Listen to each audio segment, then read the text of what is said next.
তালিবে ইলম হল তখন আটাফিরা করইন তে আল্লাহর গজব উপরে তাই ফাটিয়া হরি যায় যেমত মেঘ বাদল ছায়া বাদল উপরে থাকে হাওয়া দেওয়ার পরে আর ক্লাত করি ডাক দেওয়ার পরে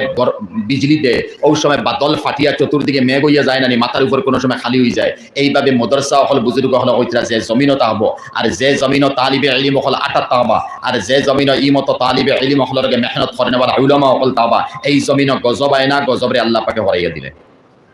আমরা তো গজবটা কি হরিয়া আসি ও মতে মদরসা থাকার কারণে আর এই মদরসা কিতা কৌমি মদরসা কিতা বেসরকারি মদরসা আর ইতা মদরসা কোন দিন জন্ম লইছে এটা মদরসা জন্ম লইছে 400 হিজরির পরে তো দিল নোট করবা কোন মাতিয়া 400 হিজরির পরে এটা মদরসার জন্ম হইছে প্রশ্ন হয় না জানি বলে 400 হিজরির পরে মদরসা যদি জন্ম লয় তে এর আগে মদরসা আসিল নানি আলিম বঞ্চন নানি বিলকুল বড় হক প্রশ্ন করা কিলা 400 হিজরির আগে ইলা মদরসা বানাইলাছিল না বরং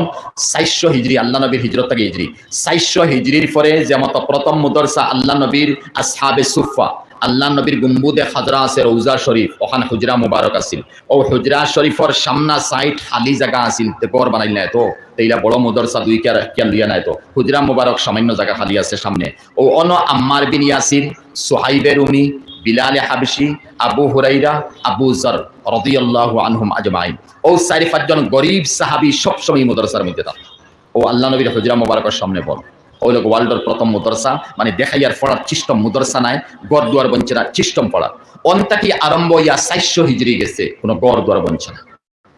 বরং ওলা ডেরাফ তেরফাল হইছে আর কোনো কিতাব নাই আলিম হলে কিতাব হল তো নাই সাফার মেশিন নাই কলম দি লেখতা হদিস হল লেখিয়া ওলা বড় ডেরা থাঙ্গাইলা আর জেলা ফারা গেছে হাজুরো ফাত্তা দিয়ে কয়েকদিন লাগি যেমন তত্ত্ববাড়ি গেছে আমার মধ্যে 3 দিনই 5 দিনই যে করেন বহুত দিন থেকে একটা প্যান্ডেল বানাইয়ে তৈরি করে রাখুন ওলা বানাই দিলা যেন জেলা সুবিধা পাইলা আর বানানির পরে ও যেমন এক মুহাদ্দিস আছেন সুফিয়ানে সৌরি একজন আছেন সুফিয়ান বিন উয়াইনা একজন আব্দুল্লাহ বিন মুবারক রাহিমাহুমুল্লাহ ও এরা বড় একজন যাইবা আর গিয়া হদিস হল তান নোট করা আছে ওটা কইয়া দিবা নতুবা হাগজ লেখা নাই সিনার মধ্যে আছে ও সিনার হদিস হল পেশ করলা তখন তালিবে ইলম হল যারা তাহতা এরা খালি লেখতা ই জমানাত লেখা নাই খালি পড়া আইছে কিতাব সামনে আছে আগর জমানাত খালি লেখা আছিল আর লেখতে সময় অটোমেটিক পড়া বুঝাই এক নকতা বুঝাইতাম আমি যদি খালি পড়াত থাকি তে পড়া অতখান ইয়াদ হইতো নাই যতখান ইয়াদ হইব উস্তাদ এক জিনিস কইবা আর কলম দিয়ে লেখম তখন লেখা একটা কলব বয় আর অটোমেটিক পড়ার পরে একটা কলব বয় আর আই সাই লেখানি নাই সাফা আছে তখন খালি ফড়িয়া যায় তখন কলব পরিপূর্ণ আসর পড়ে না এখানে যেমন আমি এক সিটি লিখি আর এই সিটি লেখতে সময় এক সিটির কিতা আমি লিখতাম আমার দিল একটা ফয়লান আনার পরে সিটির মধ্যে আমি পেশ করবো তখন দিলর মাত আইল সিটির মধ্যে এখন এই সিটি খান দেখার লগে লগে আমি অটোমেটিক বুঝে নিব অত শব্দ আমি লেখছি অত বাক্য আমি ব্যবহার করছি তো হৌ সময় লেখানি তো লেখানি তখন আব্দুল্লাহ বিন মুবারকের মতো এক আলিমে যে সময় লেখাইতা তখন মুকব্বির তাখতা মুকব্বির ও সামনে একজন মুকব্বির তাখতা আর এই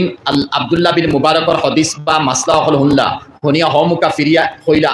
অমুকে ওলা কইছেন হমুকে হলা কইছেন বাদে হদিস ডাইন সাইডে একজন বাউ সাইডে একজন খর সাইডে তাহলে মুকব্বির ও মুকব্বির আওয়াজ দিয়ে হদিস হল বা মাসলা হল হইয়া দিতা কিতাবের মাসলা তখন এক তালেবে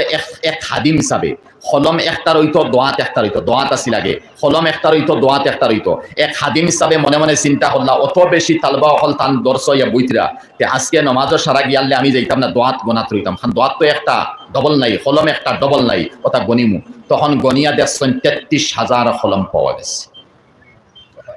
আব্দুল্লাহ বিন মুবারকের ক্লাসের মধ্যে তালিবে ইলম স্টুডেন্টস কত আসলা 33,000 ও মত 33,000 32,000 25,000 10,000 20,000 লইয়া যারা পড়াইছেন এরার কোনো মদরসা আছিল না এমন কষ্ট করি তার পড়াইছেন যেমন ইস্ট ইন্ডিয়ার সময় হযরত রশিদ আহমদ গঙ্গুই সাহেবের মাথার মাতিলাম যে গাছর তলাত বইয়া বুখারী শরীফ পড়াইতে গাছর তলাত